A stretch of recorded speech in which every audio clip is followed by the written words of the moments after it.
Today, this is the launch of the Trade Knowledge Exchange, and I'm delighted to welcome a very distinguished lineup of speakers. I'd particularly like to welcome Pascal Lamy, who's joined us from Paris.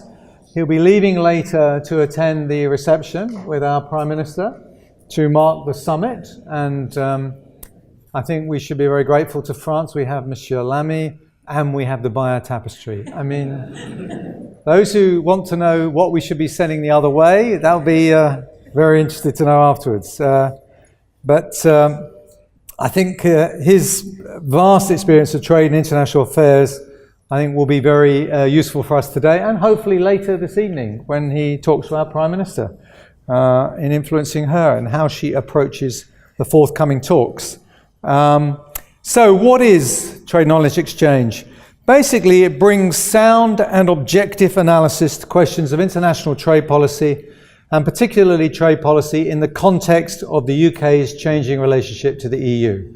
So this is very timely in that we are now entering the next stage of the negotiations, as everybody knows. From my point of view as a member of the House of Lords, we are now starting to get the EU withdrawal bill coming to the House from later this month. And there will be lots of debates over the next few months, which will be absolutely crucial.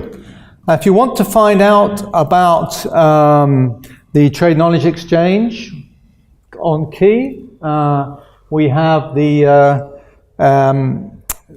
website. So basically, if you look at the homepage, the website's live, so please go and visit it at your pleasure.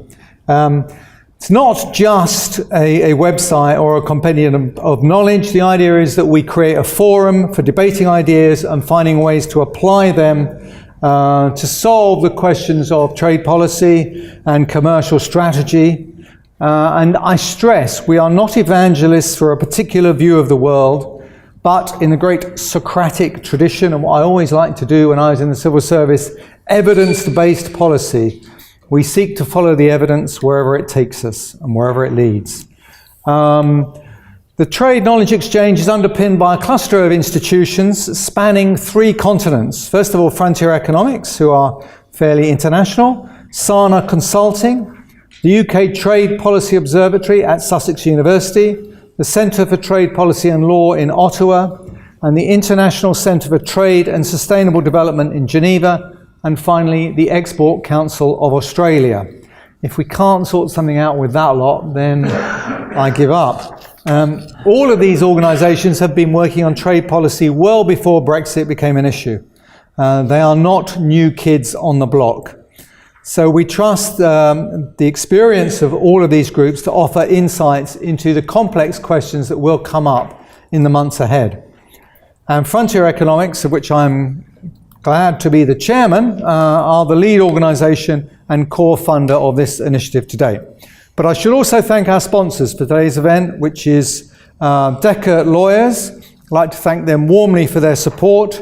That team is led in London by Miriam Gonzalez, and they provide clear, practical advice on the full range of international and EU trade and regulatory issues. I remember having conversations with her about trade policy in another existence a few years back. And they have direct experience from senior roles in the European Commission, the Council of Ministers, and the UK government.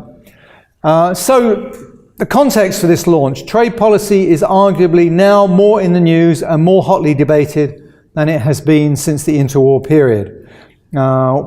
This launch coincides with the next stage of the negotiations, and trade arrangements will be the key to basically what happens next.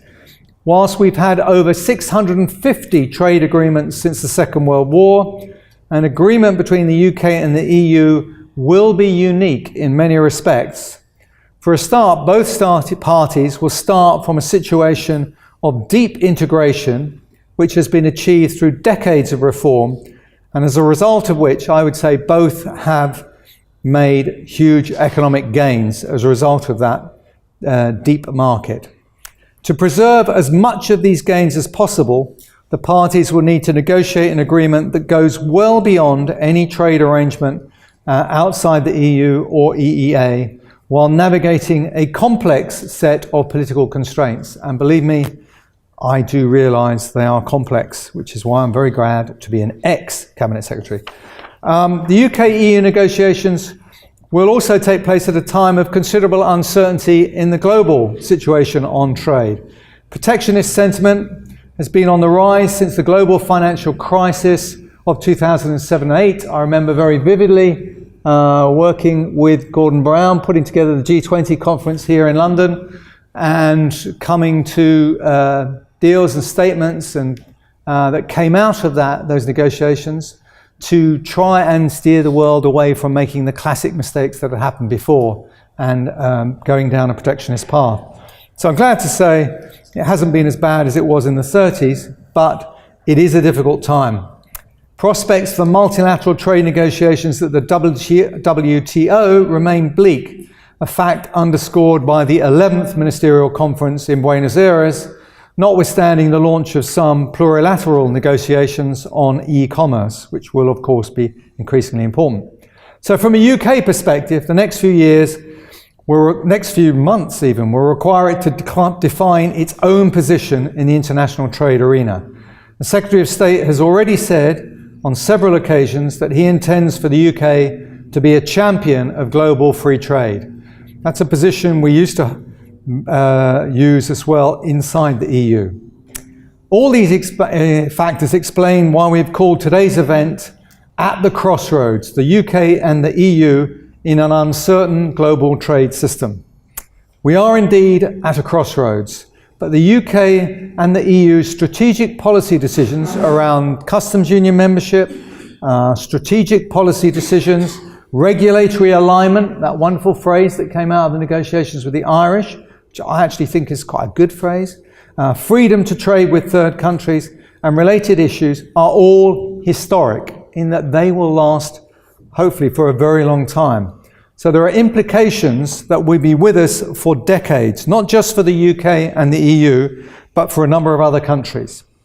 So moving on to today, this is the first contribution to these events, and I'm therefore delighted that we've got such a very distinguished set of speakers. Our keynote speaker is Monsieur Pascal Lamy, President Emeritus at the Delors Institute, and as you all know, he was EU Trade Commissioner from 1999 to 2004, and then WTO Director General from 2005 to 2013.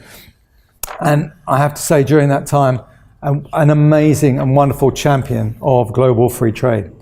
Our other panelists are Professor Alan Winters and Dr. Swati Dhingra. Alan Winters leads the UK Trade Policy Observatory at Sussex University and is one of the UK's foremost experts on the economics of international trade. He's written over 240 articles and chapters on international trade, and we worked together when he was Chief Economist at DFID, the Department for International Development, and prior to that, he was head of the World Bank's Development Research Group. Dr. Swati Dhingra is Assistant Professor of Economics at the London School of Economics, LSE, researching globalisation and industrial policy. She is the co-author of the recent Life After Brexit report, published by the LSE's Centre for Economic Performance, which looked at the UK's options outside of the EU. She's also Associate Editor of the Journal of International Economics and has a number of awards, including the Chair Jacquemin Award by the European Trade Study Group for her work on trade, firms and globalisation. Just finally, a few housekeeping points. You are welcome to tweet. I tweet. I've done about 4, not quite Trumpian style. You are welcome to tweet using @TKE News and #TKE Launch, which are up there on the screen. Before you leave, please give us your business card and fill in the feedback form. That will be incredibly helpful to us. I assure you, we do not want to bombard you with information that you don't want. You will always be able to unsubscribe from anything we put, and you'd be able to do it easily. Doesn't always happen. We'll also be recording the event, as you can see, and using the transcript to prepare a note for the website. All the material from the speakers on the platform is on the record, and their answers in the Q&A will be on the record, but we're going to allow Chatham House rules for the questions so that my shy civil servants will be able to maintain their anonymity, as indeed they should. So, I'd just like to say thank you to everybody, and also to ask that the media observe the rules that I've just said. And with that, I'll hand over to Pascal to talk us through his thoughts on the future. Thank you, Pascal.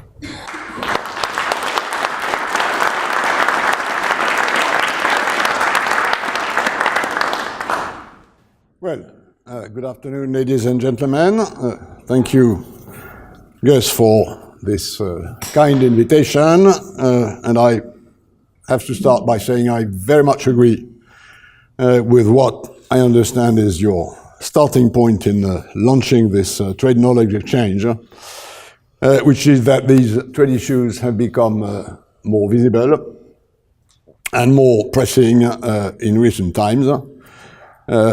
Trump and Brexit, which you both mentioned, although not totally in parallel, are probably the most striking examples of that. Now, in order to introduce our discussion, I will try first to brush the big picture on trade as I see it before looking, if not precisely, at least a bit on the trade side of Brexit within this context. Starting with the big picture, as I see it, characterized by two recent major trends. One on the economic side, one on the political side. On the economic side, the major change taking place, in my view, is the shift from tariff barriers to non-tariff barriers. Tariff barriers being classical obstacle to trade, tariffs, subsidies, restrictive quantitative restrictions, restrictions in public procurement, non-tariff measures being sanitary, phytosanitary, technical norms, standards, a variety of measures, the purpose of which is to check the risk.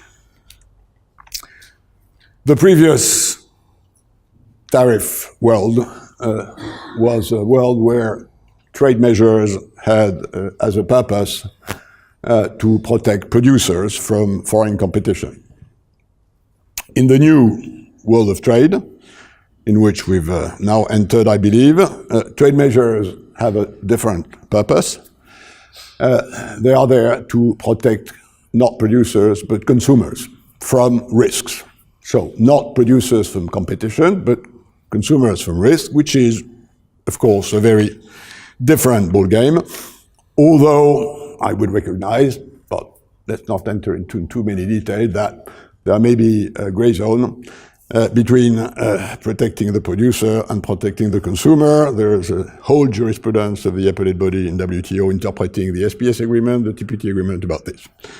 Suffice it to say that now, if you look at the planet as a whole, and you believe trade opening works for growth and welfare, I'll come back to that in a minute, you have a mole, which is tariff, and you have a hill, which is non-tariff. My own off-the-cuff evaluation is that the mole is 5% of world trade, which is the average trade-weighted tariff today. The hill is 20% of world trade, the value of world trade, which is the cost which an average producer trying to reach to an average market has to bear in order to fit with different regulatory systems. If I'm a Rwandan producer of roses, I'll have duty-free, quota-free access to UK, to Europe for the moment, US, Japan, which is great, because I can use my comparative advantage in producing cheap roses. But I know full well that if any of my roses does not match the pesticide residue maximum, which they check at the border, I can't penetrate the market. And what I also know is that the way the US regulates pesticide residues and the way the EU regulates pesticide residues and the way Japan regulates pesticide are different. And not only are the standards different, but the way to measure the standard is different because they have different measures. Some have some sensitivities, others not. And I know full well that if I want to export in the US, I'll have to pay $50,000 a year to the US Department of Agriculture, who will send or not send inspectors. If I deal with the EU, it's a different process, and if I deal with Japan, it's again a different process. So a lot of cost. So this is now where most of the mines of trade opening lie, but of course it's a totally different universe. It's more complex, regulatory issues, it's politically more sensitive, because precaution has to do with risk, and risk has to do with a scale between good and bad, basically. And that creates a situation where sensitivities are much higher. And by the way, trade negotiators have basically very little to do with pesticide residues. That's in the hands of regulators, and it's the same for the safety belt of cars, or the side bumpers, or aflatoxin in nuts, or ractopamine in pork. Not much for trade lawyers in this. And the big difference, of course, is that ideologically, this ground is very uneven. If I'm a classical trade negotiator and I trade tariff on bicycles against a tariff on scrap metal, well, fine. With a good night of negotiation, we'll come to a deal, because scrap metal is ideologically reasonably flat, as are bicycle, by the way. Wherever you're on the planet, a bicycle resembles a bicycle. If it's about GMOs, or it's about animal welfare, or if it's about chemical residues, it's very different. And lastly, again, to be short, it's far more rigid. And the only way to remove the trade obstacle is not to remove the measure, which was the case in the previous tariff world. The only way to remove the obstacle is to remove the difference in the measure. People will not remove the measure. They won't, and they should, remove the difference in the measures, but the only way to remove the difference in the measures is upwards. No way you can go downwards, and you can go back to your population saying, you had a level of precaution, but we like trade, and because we like trade, you'll have to accept a diminution of your level of precaution. No way. So again, a very different system. A very different political economy. If I'm a tariff negotiator, I have roughly producers against me, my producers, because they don't like more competition, and consumers with me, although they won't demonstrate, but they are with me. If I'm in the business of regulatory convergence, harmonization, it's exactly the other way around. I have producers with me. They are appetized at the notion that there will be a single standard, so they can crunch the 20% they have to spend in order to match different standards. But I will likely have consumers, or at least consumer organizations, against me. There'll be a fear that I'm dumping precaution for the sake of opening trade. So that's the first big trend. And if you want an example of how this new reality impacted a big trade negotiation, look at what happened with TTIP. TTIP bumped into this problem, and by the way, it was mostly in Germany, in Europe, this problem of precaution dumping.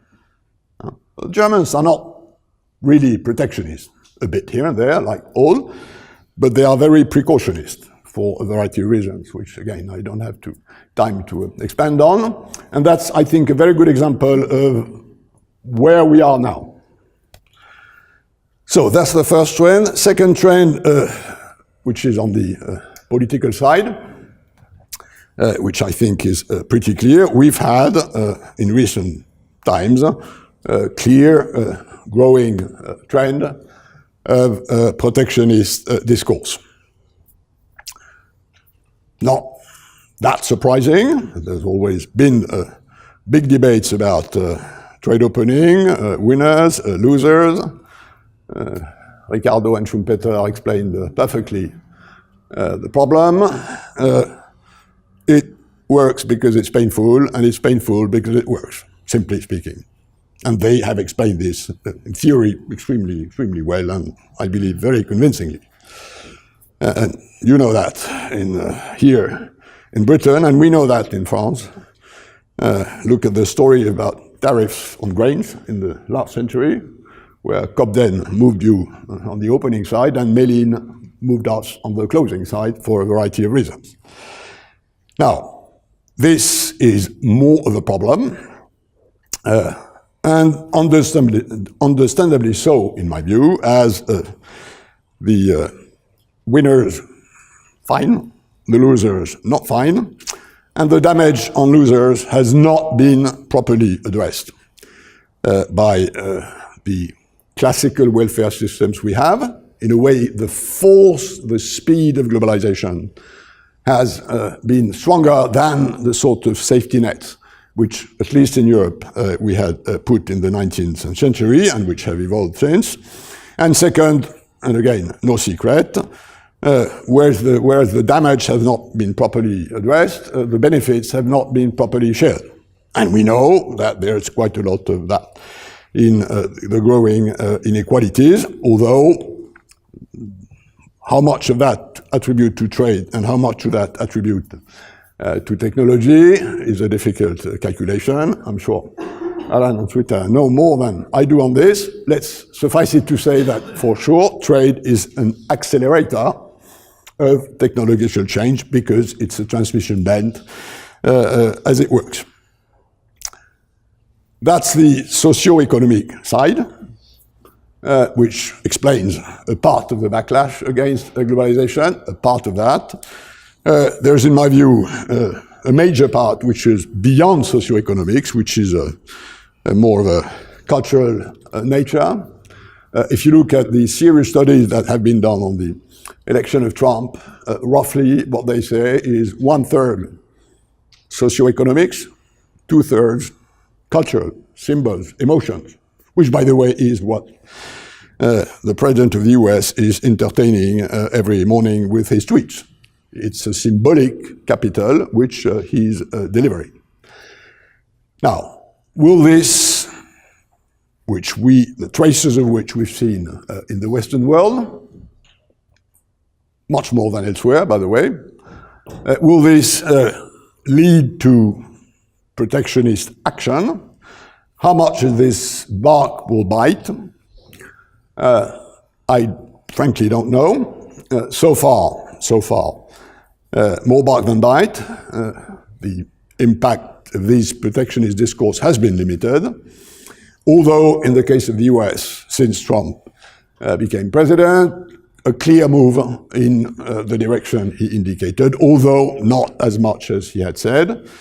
And we've seen the US shaking the WTO system for the last year, quite effectively, in my view, seen from their point of view, and clearly a more aggressive tariff policy, at least with the use of trade defense instruments, anti-dumping, safeguards, countervailing duties, which is roughly 40% higher year on year on the US side. The jury, in my view, is still out. The tipping point, probably, again, that's my own sense, will be NAFTA. If Trump breaks NAFTA, then there will be a turning point, because this is where a big element of deglobalization will take place. If you try to disentangle US from Canada, from Mexico, trade-wise, there'll be a lot of damage for the three of them. Which naturally leads me to Brexit, as a coincidence, which is, at least to the trade side of Brexit, the simple reality being that, as we all know, if and when the UK leaves the EU, its trade relationship with the EU will have to be redefined. as I often said in the British or Anglo-Saxon media, it's the UK egg you need to get out of the EU omelette. While remembering that the country that stirred the omelette most at the time was UK, but okay, no polemics. Let's look at facts and what needs to be done. So, disentangling the UK system from the EU system is what the trade arrangement discussions are about. As you know, I'm not that keen on calling this a negotiation for reasons I may explain later. Let's put it extremely simply. If you look at the Earth from the Moon, you have a 4-degree scale of trade opening. Highest is internal market, domestic system within a country. Number 2, customs union, where you have common tariffs on goods. And what happens on services is not clear. The difference between the internal market and the customs union being regulatory convergence, which is what we did with Delors when we launched the 1992 internal market. We were in a customs union, we had a free trade agreement, there was no anti-dumping between Italy and Spain, but we had to harmonize a number of issues of a regulatory nature in order for trade to flow, both in goods and services. So, internal market, customs union, then bilateral arrangements where countries offer a specific preference to each other, allowed by Article 24 GATT, provided you, quote unquote, liberalize essentially all trade, whatever essentially means, and books and books and books and books have been written on what does liberalizing essentially trade means.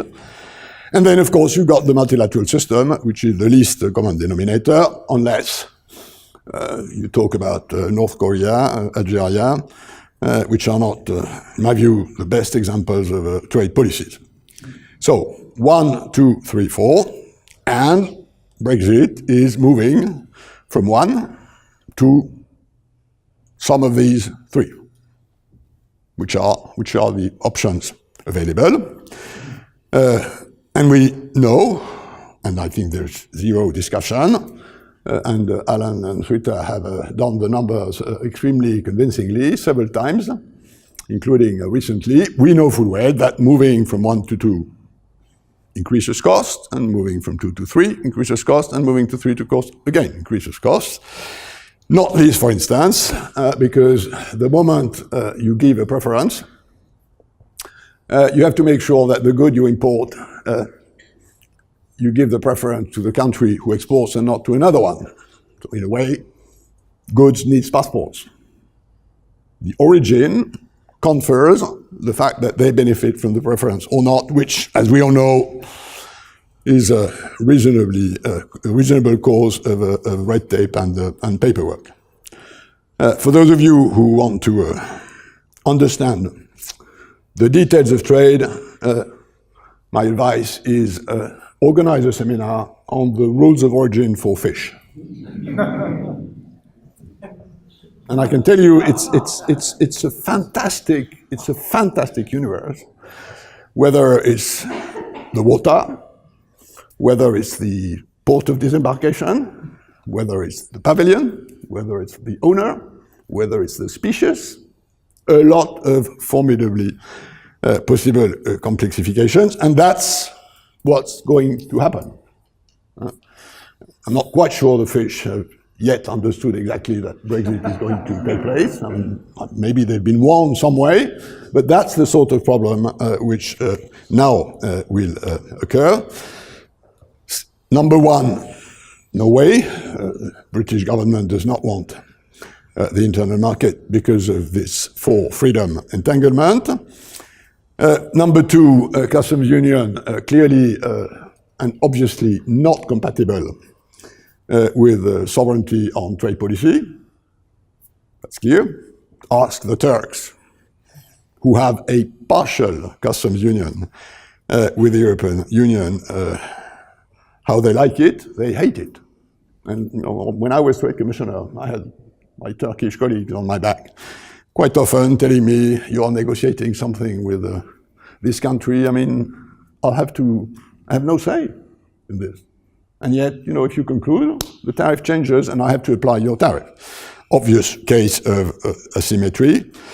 And finally, of course, a bilateral arrangement, whether for goods or services.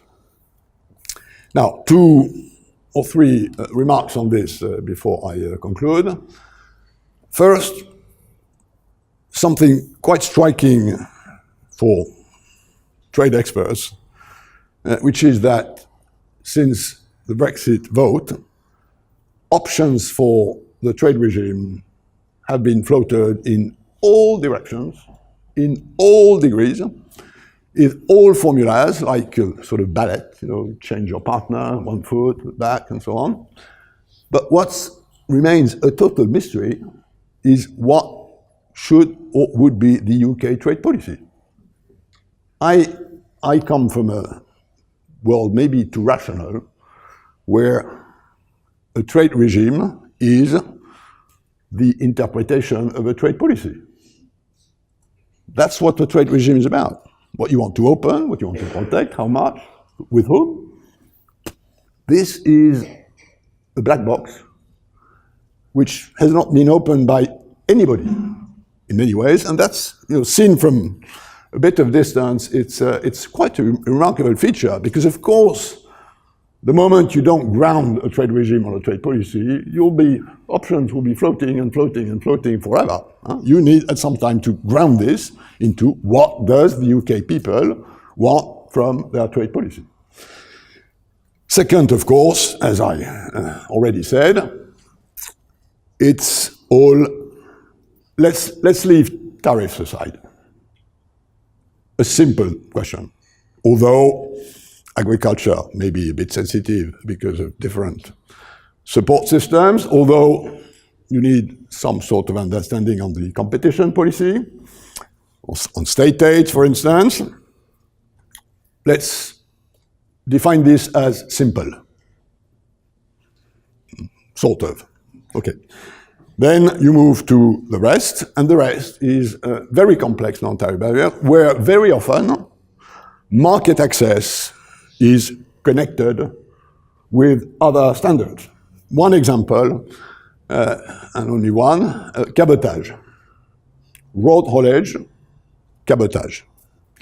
You have the EU. If you're a third country, you do not have a cabotage right. So let's assume UK is the third country. A lorry gets cargo in London and drives to Rome. And it can unload its cargo to Rome. A cabotage right, which the UK has as part of the European Union, is a lorry is loaded in London, can unload a bit of its cargo in Paris, reload, unload a bit in Lyon, reload a bit in Marseille, and a bit in Rome. Obviously, much more efficient, which is, by the way, why the internal market was done. And in many ways, it would be absolutely stupid to remove this cabotage right from UK. I mean, we all would lose. I mean, the truck industry in UK would become much less competitive.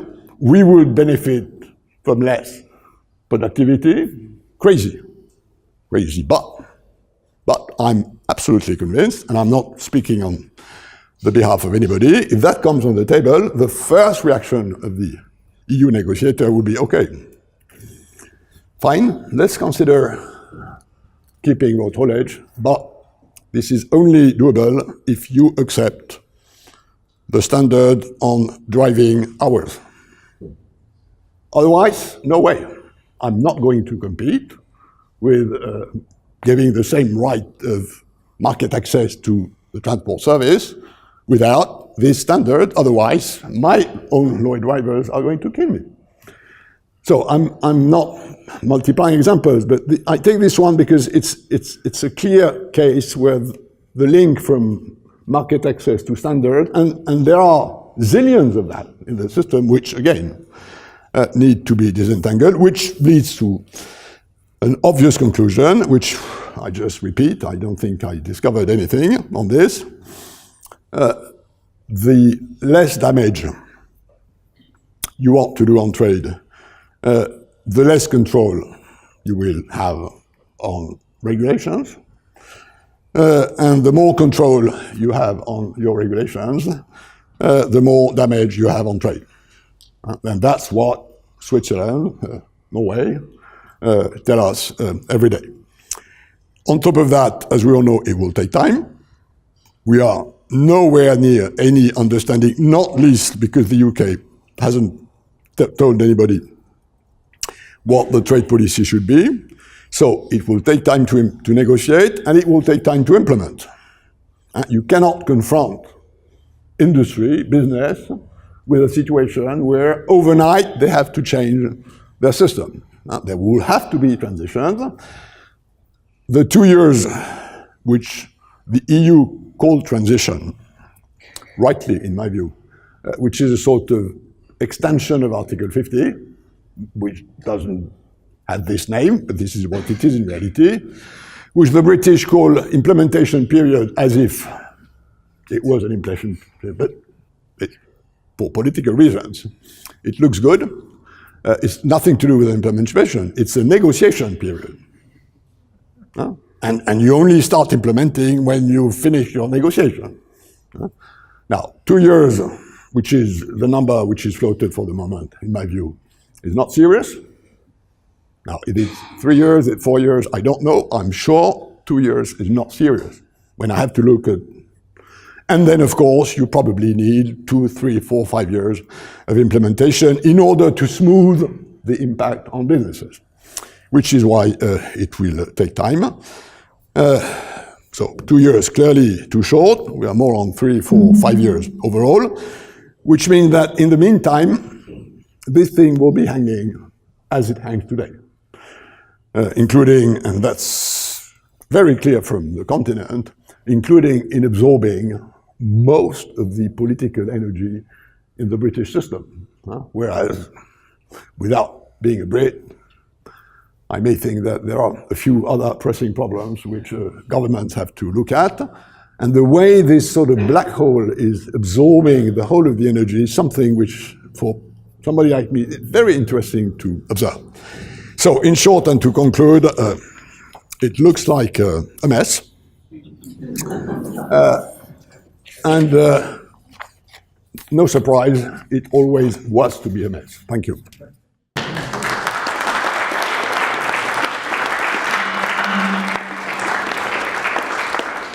Right, the plan will be we'll move straight on to Alan and Swati, and then we'll have time for a Q&A after that. But one point I need to make in response to Pascal is I use the example of Greenland as to why the negotiation period might be a bit longer. And I always use the example that this country wasn't even actually a country.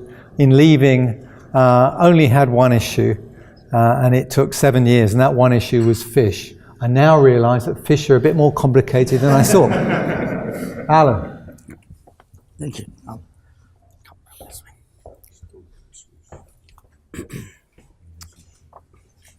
So, thank you very much, Gus. Let me start off by saying how pleased we are in the UK TPO to be associated with the Trade Knowledge Exchange. I'm told I have my own Brexit, I control my own slides.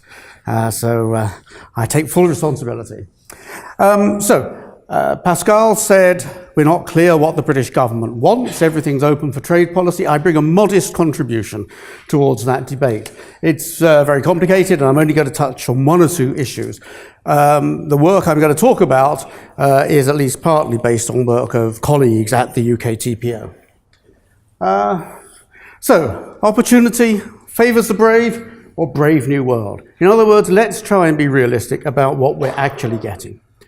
The question I want to pose is, are free trade agreements, this swathe of things that we are going to negotiate when we have our freedom, whether it's commercially, economically, a good trade-off for what we would end up giving up in the EU? On the EU side, we have the single market, we have customs union for goods. We also have a far more integrated service market than we have anywhere else. On the pro-free trade agreement side, we might be able to negotiate agreements with new partners. We might be able to go to entirely free trade if we wanted to, but in fact we won't get as much on goods, and we will not, with any question, get as much on services. So I'm going to talk just a little bit about a few facts. Facts are pretty rare in this debate. I'm sure not in this room, and they're also pretty useful. So I'm just have to lay them out a bit. I'm going to talk one slide a little bit about aggregate estimates of the effects of different models, but this is very much Swati's business, and I'd rather presume she's going to talk about this. I then do want to talk a bit about services trade and free trade agreements with non-EU partners, and in particular about the rolling over of the more than 30 agreements that we are already members of and which we will not be members of when we leave the European Union. So first fact, everybody knows this by now, but even this was quite a revelation when we started 18 months ago. About half of UK goods trade is with the EU, a little under half for export, a bit over half for imports. That's new. The next two lines on this slide, however, are also important. The set of countries with which we already have free trade agreements through the EU account for around about 17% of our exports, around 13% of our imports. These numbers are a bit approximate. Actually, they refer to some period back, and we have actually revised our view about exactly which countries we have agreements with, but they're pretty much right. The next line, the third line, these are the countries that the EU is currently in a negotiation with. I mean, some rather tentative negotiations, shall we say, but the set of countries to which the EU is talking about trade account for 19% of British exports and about 15% of British imports. So the truth of the matter is that something like 3/4 of British trade is intimately tied up with EU trade policy, and that's what we're looking to replace. Done the same thing on services. The story is that for services, exports about 40% go to the EU, and up here about 30% to the countries we're negotiating with, about 7% to the countries we have agreements with already, and then because of the way the trade statistics on services are presented, a number of countries I couldn't actually classify. But basically 40%, but again another 40% basically with the countries we have relationships with. This slide just tells us which sectors those in, let's not worry about that.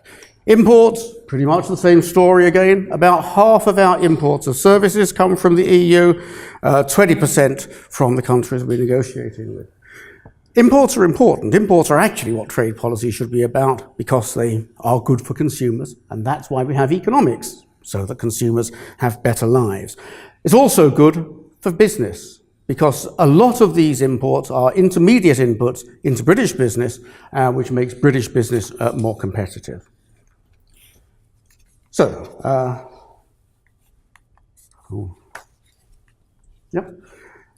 aggregate numbers. These are numbers which came from a paper in the World Bank, and I'm not going to talk about it. I think Swati has similar numbers. The story is fairly similar in most people's exercises. If we look at the patterns of world trade and we ask how much are these patterns of world trade related to things like distance, the size of economies, and the fact that they have different levels of the negotiated trade agreements among them, what is the story? The story is, which we get from the World Bank, that the deeper is a trade agreement, the more areas in which it has some sort of disciplines, the larger is international trade.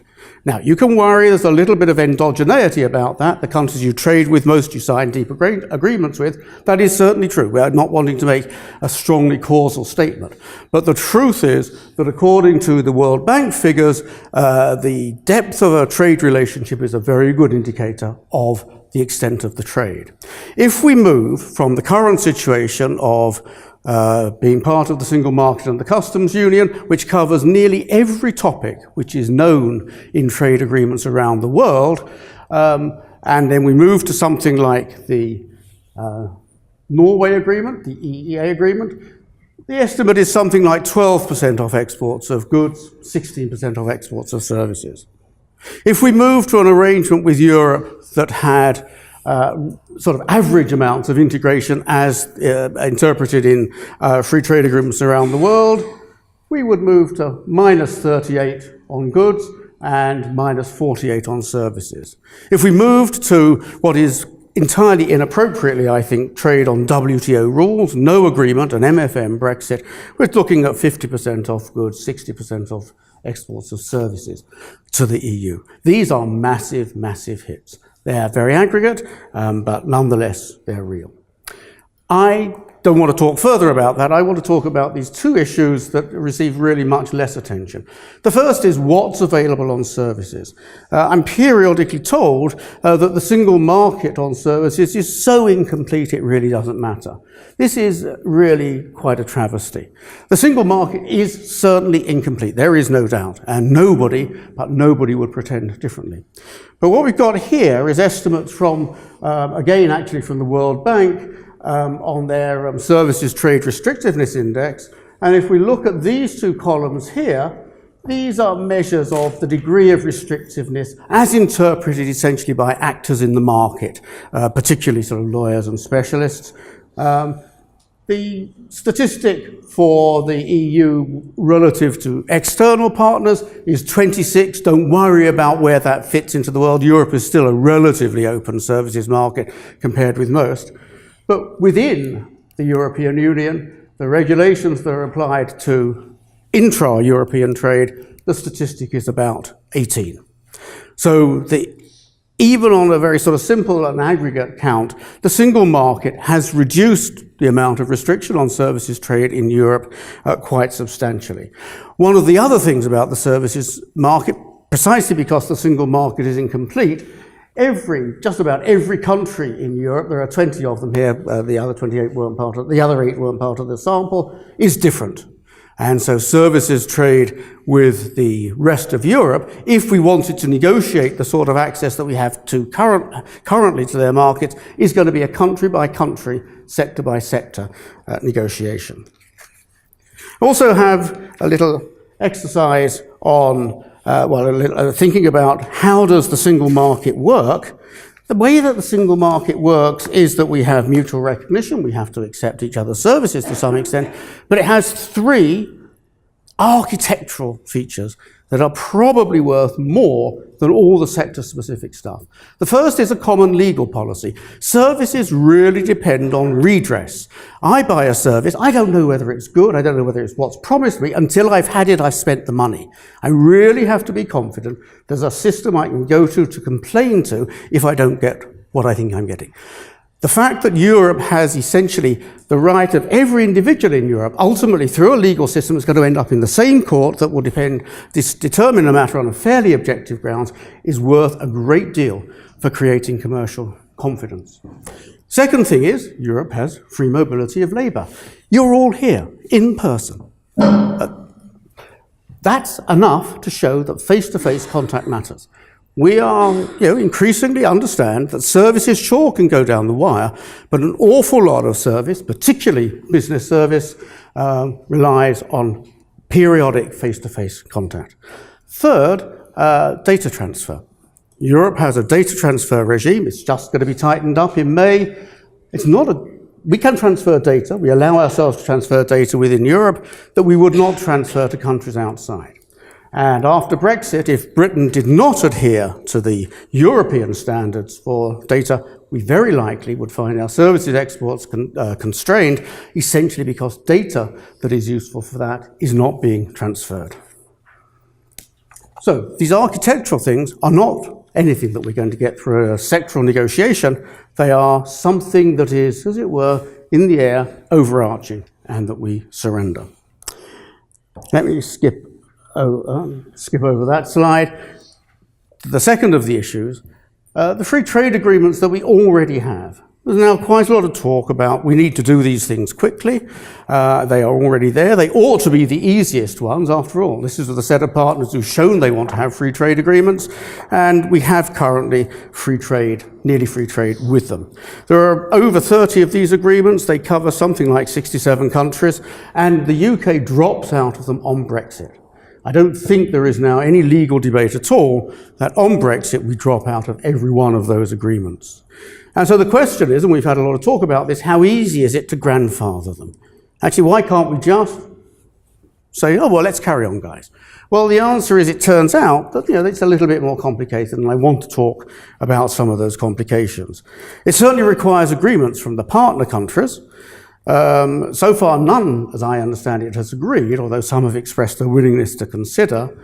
And it's also the case that these will be new free trade agreements between the UK and the partner rather than EU. We will have to notify them to the WTO. We will certainly get into some debates. We might even get into some disputes. But beyond that, there are some technical issues. First, tariff rate quotas. A number of these agreements have tariff rate quotas, which is a commitment to import a given volume of goods at low tariffs. That is settled at the EU-wide level, and it has to be divided up into the UK and the rest of Europe. It has to be done. If we, as the letter that the British government and the European Commission wrote about 4 months ago to the WTO, we just say, take the current amount of trade, draw a line and say, well, that goes to Britain, that goes to Europe, that is worth less than having the whole lot go anywhere in Europe. And imagine you're going to a cricket match in Sydney. You could buy a ticket that allowed you to sit in the shade, or a ticket that allowed you to sit in the sun, but you don't know what the weather is going to be. The ticket that allows you to choose which you're going to sit in when the weather has revealed itself is worth a lot more than the ticket that says, I'm going to sit in the sun no matter what, 47 degrees. And that's exactly what we're doing when we take a given volume of trade and allocate it in a rigid way to two separate markets ex ante. We also have rules of origin. Pascal mentioned the rules of origin, and they have complications. Let me just mention two examples of this very quickly. I actually have not got much time. You've got to wave to me. Yes. And so the basic point is that whereas a good exported from Europe can get into Korea if it has, say, 50% European content, a good from the 27, which had some inputs from Britain, might not make the 50%. Almost certainly a good exported from Britain that would have some European content almost certainly would not make it. We could sign an agreement with Korea, a rule of origin that says 50% of the content has to be local, and discover, in fact, there's almost nothing we've got to sell where the 50% threshold is satisfied. There are also complications in coming the other way. One final thing on the free trade agreements. They have little bits of services in, and some of these services clauses are really rather difficult. Here is one from the Korean agreement. It talks about its financial services. Korea and Europe have agreed to accept financial services from each other that are new, that created after the agreement was signed, but only if they are created in the context of the laws at the time of signature, because they refer to financial products that were created that require no new law or no modification to existing law. That's an EU agreement. When Britain tries to sign a new agreement, the Koreans are going to want to say, so what is the legal regime that would go into this clause if we rolled it over? It's not to say it can't be done, but it certainly can't be done automatically. It's got to be negotiated. Let me jump over that and come finally. There's a little bit on the end of the presentation that just asks, sort of, as it were, the idiot boy question. If we're so worried about tariffs, why don't we just abolish tariffs? There's a group of economists who suggest that we should. And just to suggest that in the long run, many of us in this room would think that free trade was a good thing. that by and large we are not protectionists. However, in 2019 to abolish these tariffs is almost certainly a less than brilliant move. First, it's going to be hugely disruptive at a time when we will have plenty of disruption. But secondly, the disruption that will occur would essentially discourage other countries from giving us access to their markets. A free trade agreement swaps market access. If we are trying to negotiate, get a free trade agreement with Korea, who we already have one, or say with Australia, with whom we don't, we say we will give you access to our market if you give us access to your market. If we open up access to our market, we've essentially given away the negotiating tariff. So there are technical reasons to think that the estimates of the benefits of cutting these tariffs, abolishing these tariffs, have been severely overestimated. But within the context of a realistic political economy, the mess, to use Pascal's term, the last thing we want is to create mess where we don't have to create mess, but to come back at a later stage and think what we want to do as a trade policy.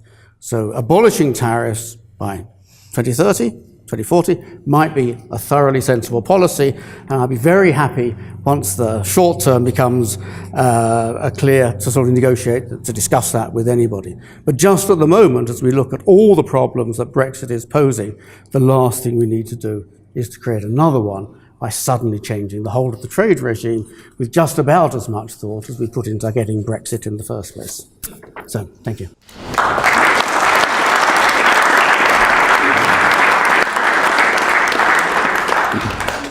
So I'll take a very broad overview just because I'm sure you've all heard enough details about trade policy and seen enough estimates, so there's probably little appetite at running about 4 p.m. for that.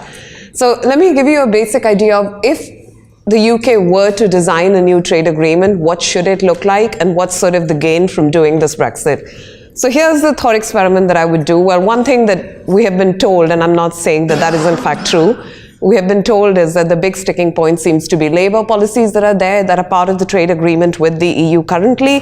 So if we get rid of that, we should be totally fine. The question is, if those are in fact tied up with trade and investment, the cultural cost of continuing to be in the not being in the single market and then still having access to the same level of single market access, what you would then calculate would be, well, what's the trade and investment losses, which are then ending up being the cost of having this sort of policy where we can kill all the immigration. So I am an immigrant. I have a vested interest in starting with that point.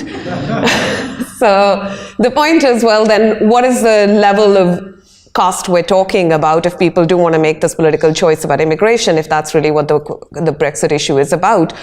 Then the typical estimates would suggest somewhere in the order of 1.5% to 3% per annum would be the reduction in UK GDP, and the reason that's mostly driven by trade going down, and for the simple reason that there's really not an intellectual challenge in here as to what might happen after the UK gets out of the single market. If you have lower trade barriers being in the single market, when you get out and there are higher trade barriers, yes, trade would go down. And that is something which all economists are in agreement about, including those who do support Brexit, that there will be a reduction in trade volumes with the EU. So the question is, how would the UK make up for those trade volumes or investment losses when they do happen? And that's where, Alan's point fits in, that we're going to have to think sort of more outwardly, do we want to have a trade agreement with Australia or not? And I think here the fundamental issue that I think is a test for whether the UK whether all the shy civil servants in this room have been successful in their Brexit task is by essentially seeing whether real wages in fact start to pick up afterwards, and what are the various conditions which are going to ensure that that happens. And I think this is where the problem arises. We know that immigration, even if you were to stop it, we don't have any evidence that in fact that could in fact increase real wages, because we didn't see the negative effects even during the financial crisis of immigrants coming from the EU. So the second component is that, well, then there is going to be this trade and investment loss. How are we going to make up for that? And simply opening up borders to China or India is not a solution, for the reason that the regulations differ quite dramatically, and both with China and India as well as with the US. So the question is, will the UK be able to get market access without whittling down a lot of the quality of its own regulations? And I think most of us here believe that that's going to be a very, very challenging task. So the final issue then is that, well, what is getting out really get us? And I think here, beyond sort of new trade deals, is really going to be a matter of what is the sort of fundamental regulatory issues that we are able to keep to sort of come to have in a model trade agreement going into the future. Are we going to have new features in new trade agreements that are somehow better than what the EU is able to provide? I think that's highly unlikely, largely because the EU has a lot more bargaining power. But if given this choice that has been taken, what's going to happen in the future? What would be the things to watch out for? I think the one thing would be the quality of regulations that come up. And remember, these are the ones which are going to be both consumer protection, as Pascal mentioned, as well as working time directives, etc. The important thing to remember is that the areas that voted to leave Brexit were not necessarily the ones which had high immigration shares or immigration growth. They were the areas which had low median wages. And this is where essentially the big contribution of the European Union comes in, that it provides that platform where you can have conversations amongst governments so that there isn't a race to bottom on these kinds of regulations. And the WTO currently does not provide that forum, even though Pascal may have tried a lot, but that's not what's happened, what currently exists. And this is where essentially what we have to worry about is that our regulations, dispute settlements, all of this soft infrastructure that goes around a trade agreement, are those going to be up to the standard that the UK would want to have? And I hope people like Gus will ensure that that does happen.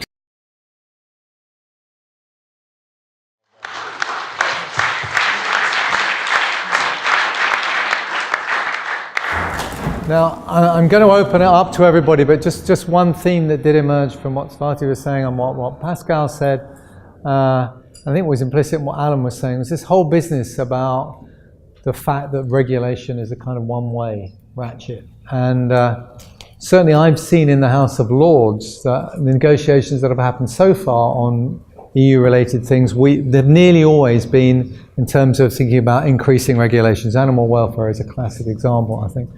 What is the way? You know, the Brexit argument was very much that we have this free trade, deregulated future.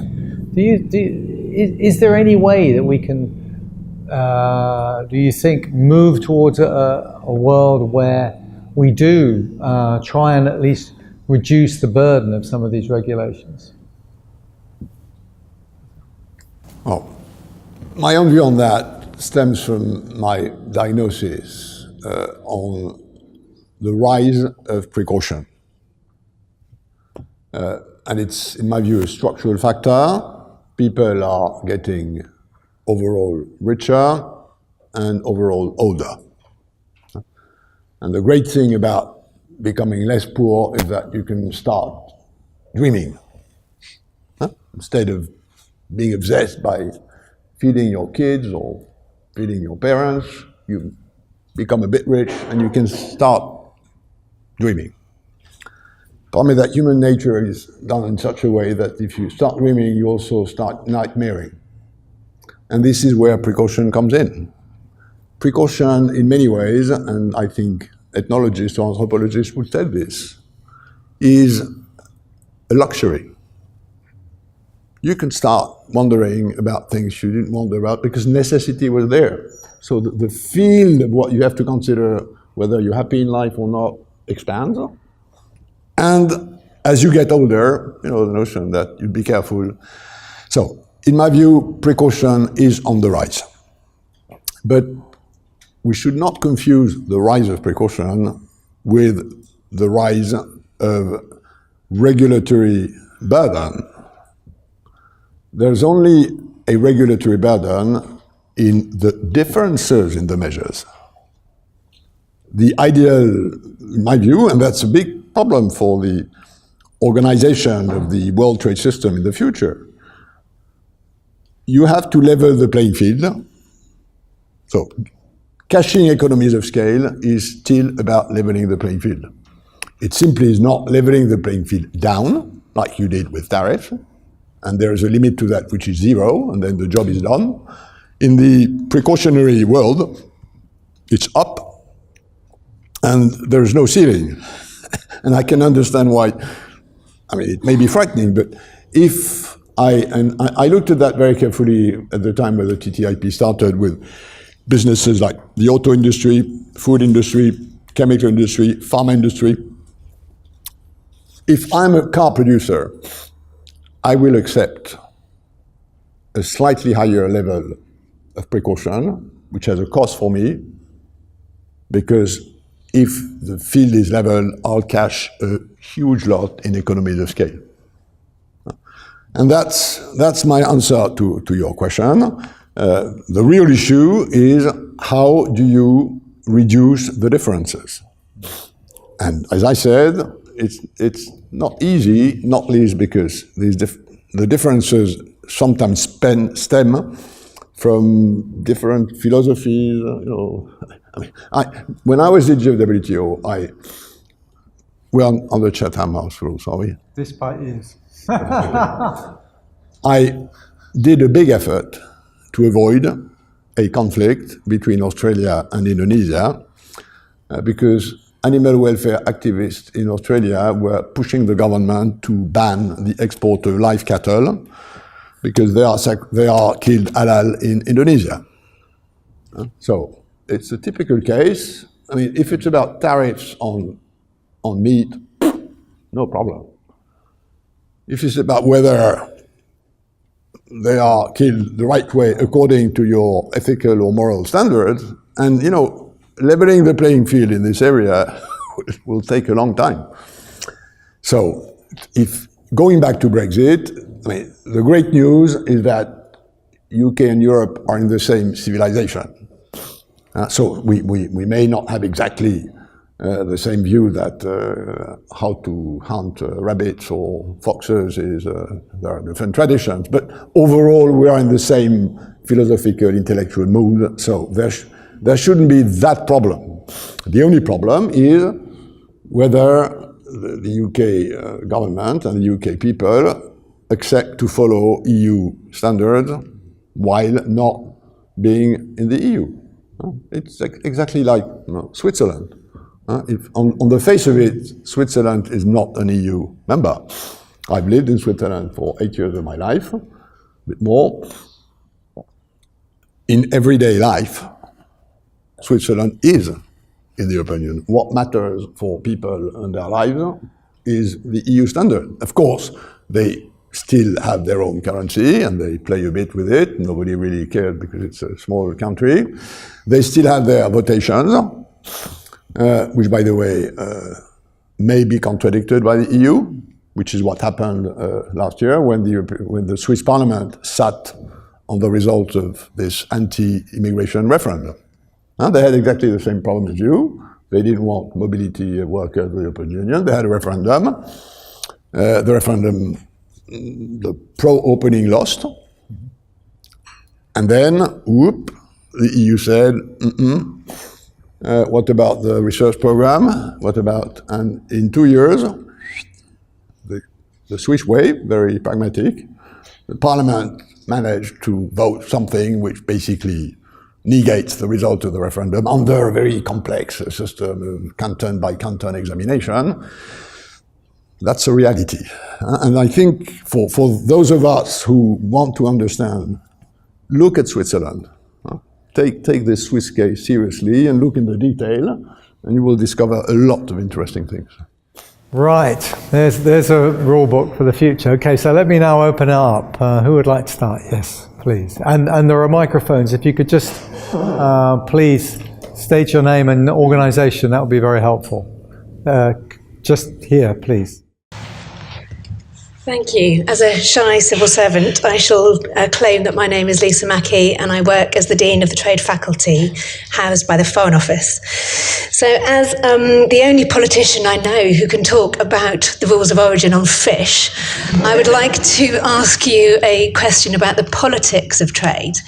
The UK, as for many other countries, has quite a focus on future trade agreement negotiations, which pose up a number of very political challenges, one being the regulatory issue that you talked about, and the fact that that very quickly goes into a question of sovereignty and the national scope for decision making on those rules under future trade agreements. The second challenge is the timeframe. In my own experience, there hasn't been a minister who has launched and concluded a free trade agreement, to my knowledge. I'm happy to be corrected on that. They are very easy to launch, and they take a long time to conclude. And the third challenge is, of course, for the countries where there is not a trade negotiation underway. How can we harness the kind of prosperity and trade growth for those countries? So if you were given a blank piece of paper on which to create, such as the UK's trade policy, where would you start in creating a more holistic approach that incorporated some of those challenges on a trade agreement? Thank you.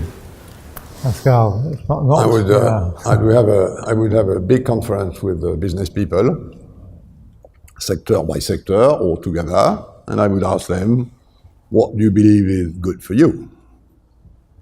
And they would tell me what's good for you, for them, open, not open, barrier, not barrier, tariff, no tariff. I would listen. I would, from that, table something which reflects the interest of my people, because these are the ones that elect me, and they are not anymore the European.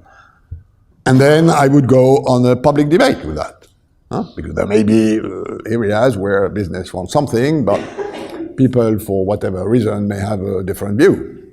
So I would launch something like this with a big public debate, and then at the end of the day, I'd go to my parliament with a draft trade policy, and then I would say to the rest of the world, okay, this is the shape of my trade policy. Would you agree to discuss with me of how do we together interpret this in terms of tariffs, regulation, rules of origin, blah, blah, blah? That's, I mean, maybe I'm too Cartesian, but that's the way I would do it. And as I said, unless I'm misinformed, I haven't seen the start of the beginning of an illusion of this process. And this process will take time. Assuming business is ready to tell me tomorrow, this is what I want in the pharma industry, in the food, and with all these global value chains, it's going to be complex for some. Because some of these businesses are integrated in value chain, others are not. And of course, depending on more or less integration, they might have a different. So it's going to be complex. The public debate will be complex.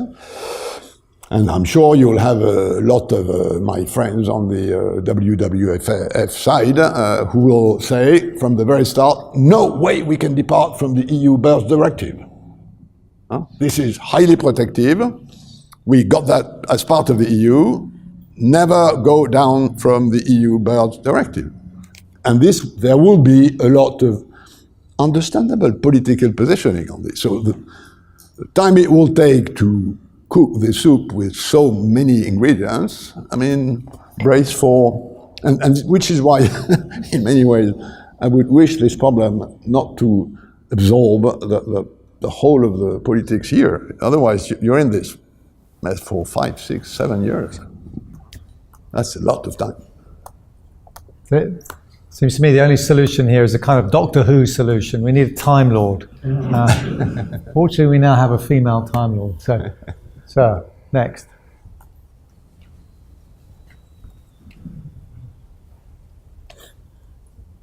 Thank you. Chris Horseman from Chris Horseman Consulting. We've touched briefly on this magic phrase, regulatory alignment. We haven't really sort of probed into it. This is the idea that the two halves, or the Northern and Republic of Ireland, will in all cases have regulatory alignment, and therefore by implication apparently the UK and the EU would have to have some measure of regulatory alignment as well. In the view of the panelists, is it actually possible to have regulatory alignment in a way which doesn't require institutional alignment, and in particular, for example, having the European Court of Justice underpinning the rules in place. Could this sort of happen quasi magically, as some people seem to be implying, or is that, in your view, a total piece of wishful thinking? Alan, do you want to? No, just my simple answer to that. That's exactly the problem we had when we started the internal market in 1985. And the option at the time was, there are two ways to do that: mutual recognition. First, equivalence. Second, mutual recognition. Third, harmonization. Now, harmonization looks like the top, the sort of north face, because it's complex. And mutual recognition looks like the south face, easier. Except that looking whether you enter into mutual recognition or not, in reality, absorbs roughly the same bureaucratic work as harmonization.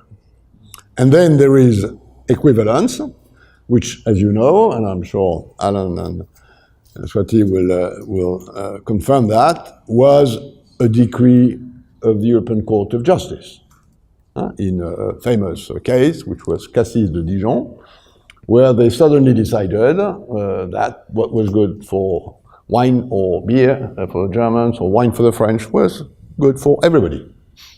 Now, and you put that in a negotiation in the Council of Ministers, it would never have floated. But in a way, it was a relatively logical conclusion from the fact that we want to trade freely. After all, if we are all Europeans with this notion that, it's a political union behind, we have to behave the same way with beer and the risk of beer and the risk of wine. But mind you, that was, at the time, whoop, it came from the sky. Do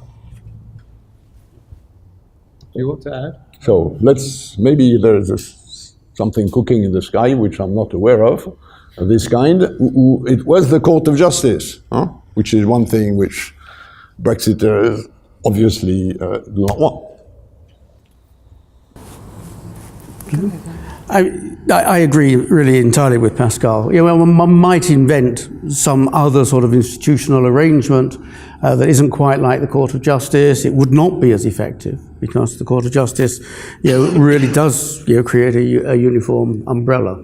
But you basically cannot get these sorts of alignments without a way of settling disputes. And if you are to agree about how you settle disputes, you basically have moved into the realm of institutional structures.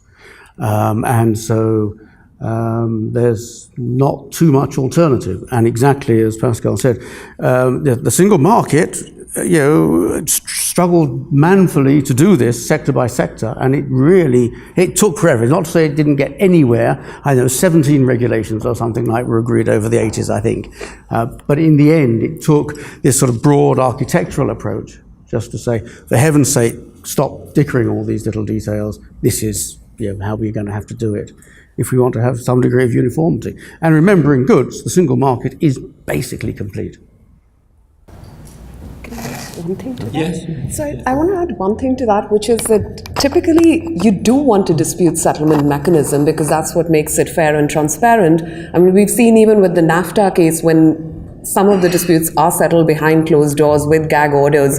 People have had a lot of problems with things like those than with, say, a much more transparently taken decision. So I think the architecture is actually the most crucial part of it. Yes. Hi, Giles Derrington from Tech UK, so representative body for the tech industry. One of the things which is really important for the tech sector is innovation and new products coming up on the market. And something that Alan touched on briefly about the problem with FTAs allowing things to develop. Given that the EU has traditionally been quite negative about kind of giving up regulatory freedom to things which no one's even thought of yet, what are the chances of the UK being able to get an agreement which allows that kind of development within the EU FTA so that the next fintech or the next whatever it might be that is created in the UK has automatic access to the market and isn't going to face kind of immediate regulatory barriers? Well, I mean, I think the point is that innovation benefits from having a very large market. So if we are going to get ourselves into a position that we're innovating just for the UK, frankly, we won't bother. We'll watch telly. So we need to be able to cozy up to someone who is willing to accept our innovations. And that very nearly means we have to cozy up to someone who is perfectly comfortable with our set of regulations that can sort of constrain the way that innovation was done. I wouldn't want to say it's completely impossible outside a unified system, but it's very difficult to do unless you have a degree of alignment or at least equivalence.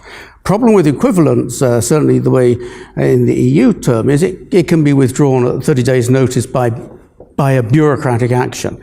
That again is not the basis on which you would invest hundreds of millions perhaps in innovating on something just because they might take it away from you.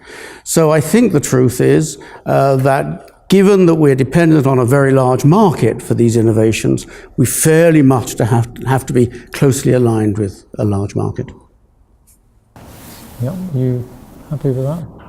I mean, I think I agree with Alan, there's, I'm sure, a part of truth in your observation, which basically is the reason why many of us hate the UK leaving the European Union. Because there's an ingredient here which is good for us. We may have a different stance, but in this sort of thing, the UK brought into the European Union its own flavor, its own dynamism, and which is why, again, it's seen from our point of view. We believe it's bad for you, but we also believe it's bad for us. At least for some of us, most of us believe it's bad for us. And whatever the element of truth is, even if it's a thin element of truth, leaving is a problem for the others.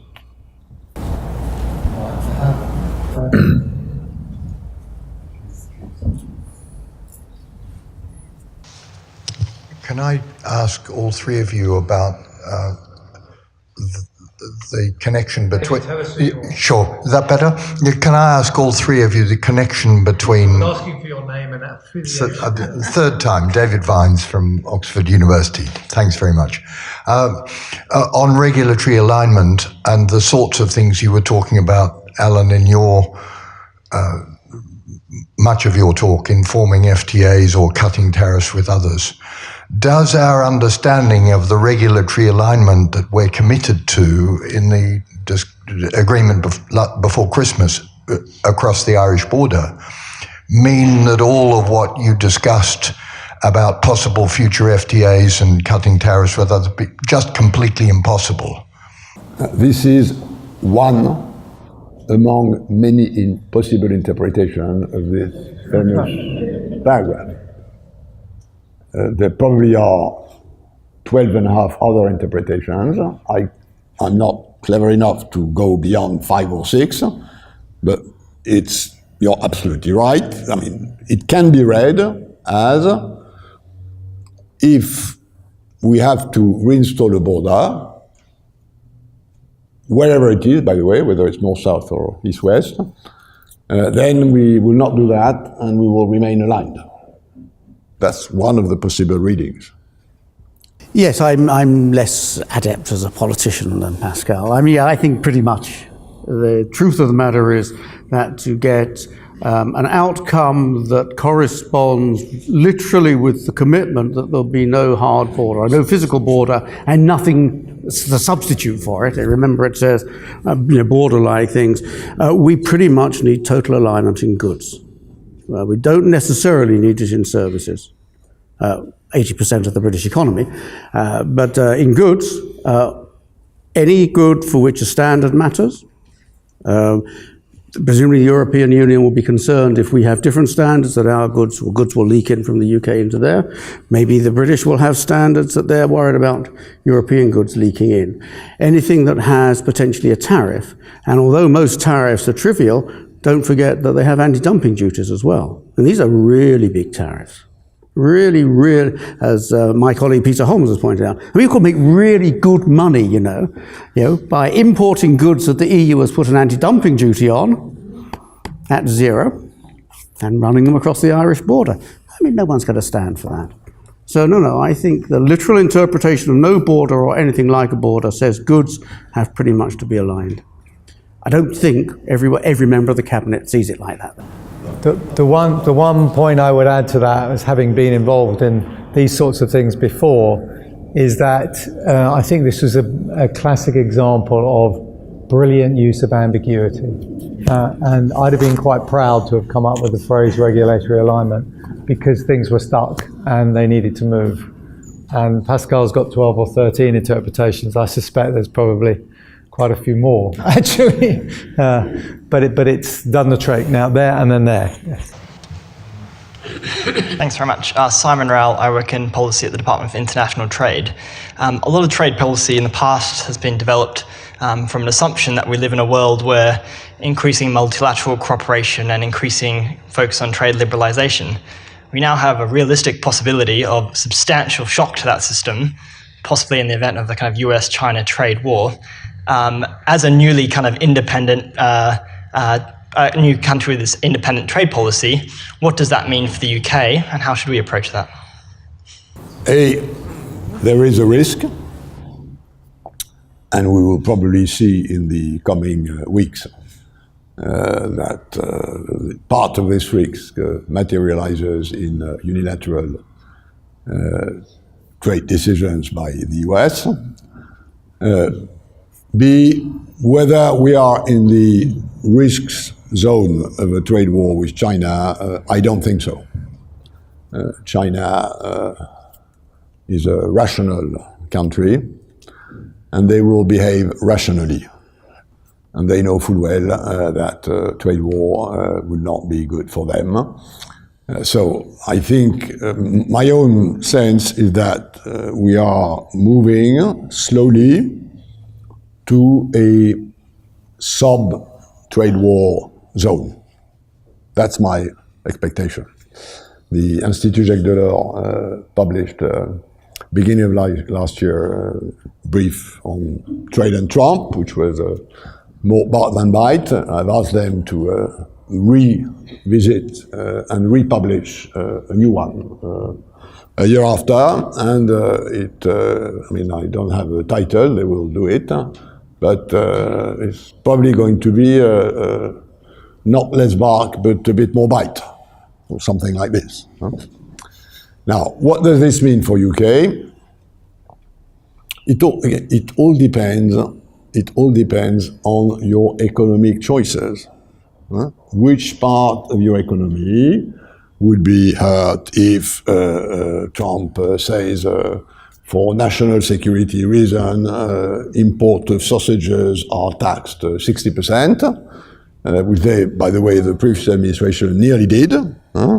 They prevented the Chinese buying a sausage factory in the US because sausage factory is important for national security because soldiers eat sausages. No, you're laughing, but that happened. That happened, and that's not a trade war.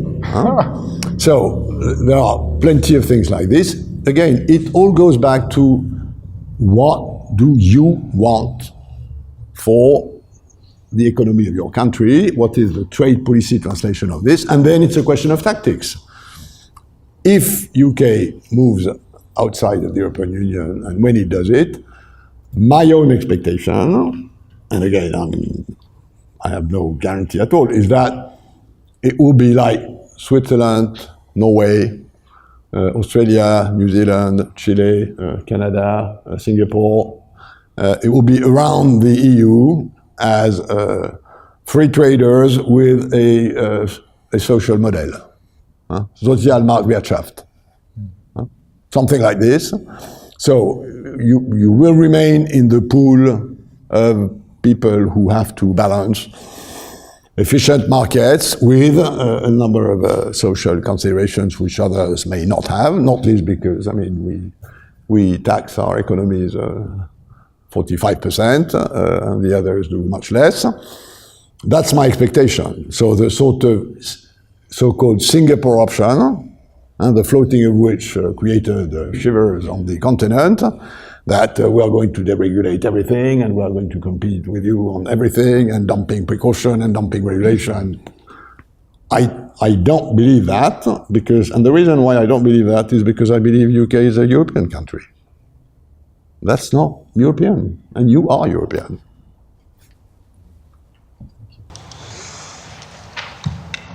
Yes, thank you very much, and thank you to our three panelists this afternoon. My name is Milagros Miranda Rojas from Norton Rose Fulbright, and it's a pleasure to see you again, Pascal, after all these years since I left the WTO. Perhaps a follow-up of the previous question concerning the new UK trade policy. Obviously, an important aspect of that will be the prioritization of your trade partners, the new FTAs, or rolling up those FTAs, and there's been a lot of noise, perhaps, about the possibility of having a very quick agreement with the United States, right? But beyond that, and if you had the white paper that my colleague mentioned, what could be your recommendation, perhaps, and to all three of you, what do you think would be the first recommendation for this purpose, and what do you think will be the main challenges that the UK can face on that regard? I think the last point that you made is can be mentioned as a challenge as well, but could be very grateful to have your views on that. Thank you. Thanks. Sure. So I'll talk. I think the UK should basically prioritize the European Union, the trade agreement with the EU, for the reason it's the biggest country, it's close to you, it's both culturally in terms of the regulatory part as well as in terms of the sort of geography of it. The agreement with the US is going to be particularly problematic. One, of course, for the reason the precautionary principle being completely different based on how regulation is done here versus how it's done in the US. But much more importantly, what I really worry about is the stuff which is sneaked in from the back door into trade agreements, which are things called investment treaties, which we don't understand what problem they're even solving. But those are the things I think the UK needs to watch out for in its relationship with the United States.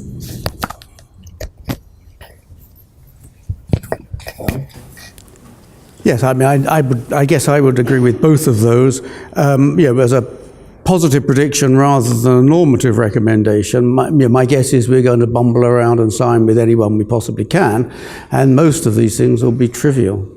The number of partners that are sort of serious in terms of trade quantities is not particularly large.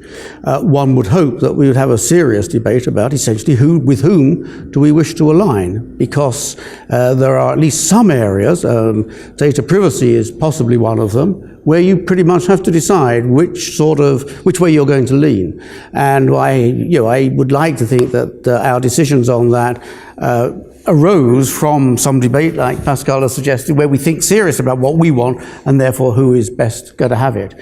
My fear is that we are just going to go around and have a date with anyone who will have us, and it's all going to be really rather messy. My own advice on this stems from the considerations I briefly exposed about the political economy. The different political economies in negotiating market access, tariff-like, or even services, regulatory convergence, and investment protection. The big mistake which was made by the European Commission, and it was a huge blunder, was to mix market access, regulatory convergence, and investment protection in the TTIP. For the reasons I mentioned briefly, there is a landmine on tariff reduction. Because some of your producers will hate that. Boom. There is a landmine on regulatory convergence. Some of your consumers will hate that. Boom. And there is a landmine on this bilateral investment treaties. There's a large part of civil society, which I respect, and I've been with them from time to time, who starts from the consideration that a company litigating against a sovereign is something immoral as if companies were not litigating against sovereign in any normal country. So, my point is, given that you have the three landmine fields, don't make one field. Do something which you will have a problem with your producers, but your consumers and the civil society. And then once you've done that, you do something different. But don't do these three things in the same time. You will have big political problems, and I'm sure you will have them in the UK, as they've had it on the continent. So if there's a lesson to be taken, is that slice, back to Descartes. If you have a difficulty, slice it, if you can. I'd just add to that the political economy of what's going to happen, and that would suggest to me Liam Fox will want something quickly, and you need an early win. If you want an early win, keep it simple for all the reasons you've heard the complexities of all of this. So it's going to be a deal with someone that we don't actually have a lot of trade with, and a country that we actually have similar values and doesn't involve too many of these nasty agricultural issues. So my bet will be Canada. The EU-Canada deal was out there. There are things that we can do that would go beyond that, I think, which would be to mutual advantage. So I would say go with Canada. I keep hearing Australia and New Zealand, and I kind of think you really don't get the food stuff because that's so messy. So that's my little piece of advice for Department for International Trade. Right, next question, ma'am, and then sir. Thank you. Sheila Page, Overseas Development Institute. My experience with countries which aren't very good at doing trade negotiations because they aren't experienced and haven't really thought about what they want is that they get what the country they are negotiating with wants. From that point of view, should we be asking, particularly Mr. Lemmy, but the others, what he thinks the EU will negotiate, to use a polite word, with the UK? So what will the deal look like once the EU has written it?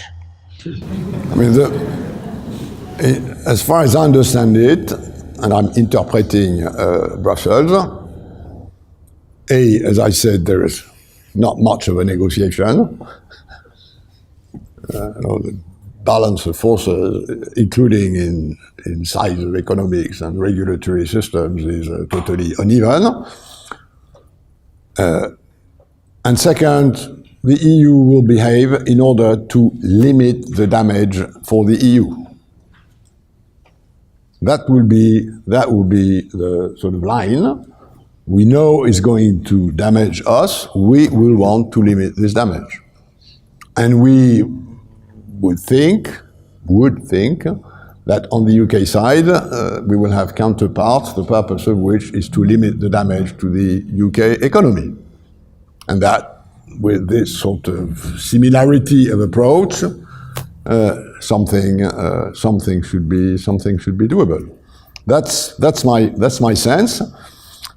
But I also know that in trade negotiations, there is a lot of gesticulation. Look at this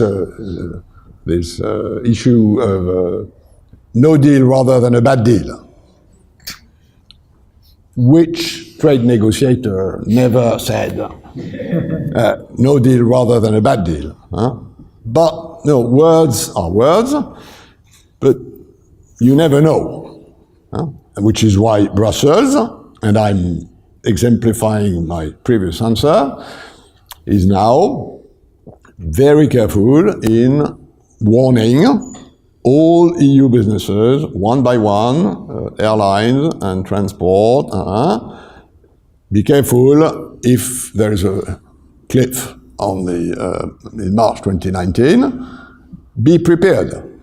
And they do not do that because they believe a good deal, a bad deal is better. They want a deal.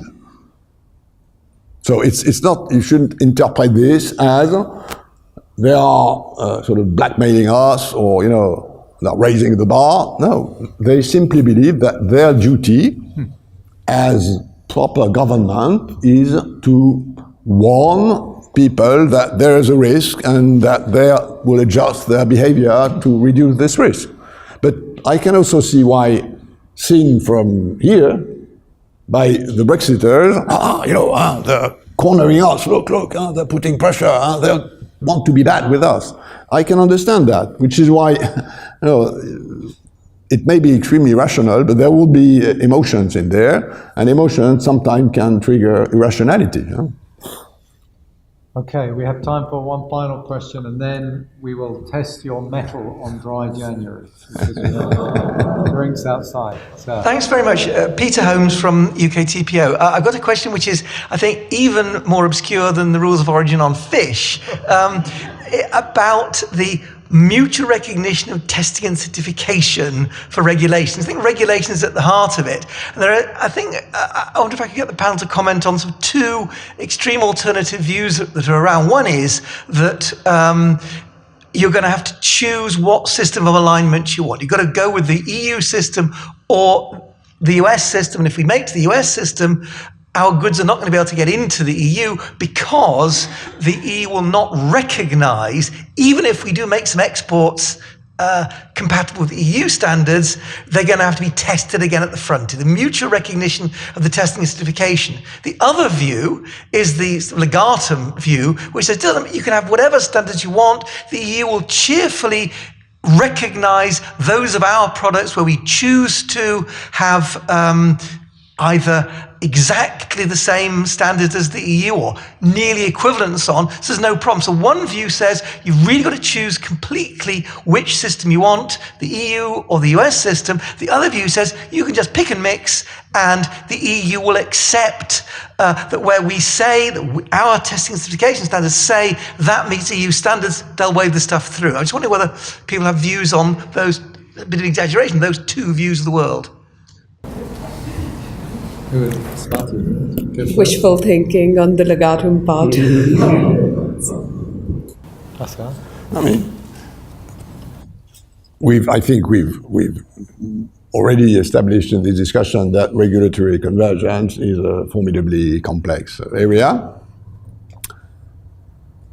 And we haven't yet, although Alan alluded to that in the comment he did on the EU Korea agreement on the financial services, we haven't even entered into the question of how, assuming you realize regulatory convergence by a dialogue, how do you structure the next wave of changes, which was one of the big issues in the TTIP, which didn't go that far because it got frozen before. But just the management of regulatory convergence is an incredibly difficult thing to do. And second, you will have, and that's my experience of trade negotiator, you will inevitably bump into the pick and choose syndrome, which is why all WTO negotiations took place until recently on a single undertaking basis, which is why Barnier will be saying night and day, nothing is agreed until everything is agreed, because when you discuss this sort of things, there's negotiators, and including trade negotiators, they are paranoid. If there's another party who says, I want this to start with this, whoop, you say, no, we'll start with something different, because if that's what you want, you're going to cheat me. So this pick and choose syndrome, which may be rational. After all, you may want equivalence in some areas and not others, will immediately trigger on the other side a reflection, a reflex of, let's go across the board. And again, this is an area where the techniques mix a lot with psychology. And these trade negotiators, they have their own culture, and they are even more paranoid than normal diplomats, which is big already. Okay. Anything? No. Fine. I think it's my job to just conclude by saying if you don't realise this subject is very complicated, then we failed miserably, is all I would say. I suspect we've succeeded in that sense, but not only is it complex, but actually crucially important. And I think all sides of the debate would say this is, the potential gains in terms of, or losses in terms of jobs and investment and overall prosperity for both the UK, the EU and the rest of the world are absolutely huge. The amounts we're talking about here are really very big and they're long term, because these are long term gains and losses one way or the other. So I hope what we can add to this debate through the trade policy exchange, trade knowledge exchange, is some facts to counter the trend towards what someone's called fake news and lead to a better, more objective debate where Pascal referred to the Chinese as rational. And I think what we're hoping for here is a rational debate based on objective information. And that is asking quite a lot. There's lots of people who don't seem to be expecting it, but that's where I'll be trying to go. And I'd just like to say a big thank you to all of you coming here, because I suspect the fact that you're here suggests to me that you are also in search of a rational debate with real information. And I hope you can all not only be listening to this debate, but actually contribute and help us come up with answers to these complicated questions. So a big thanks to all of you, and please could you also thank our panel, who I think have been excellent.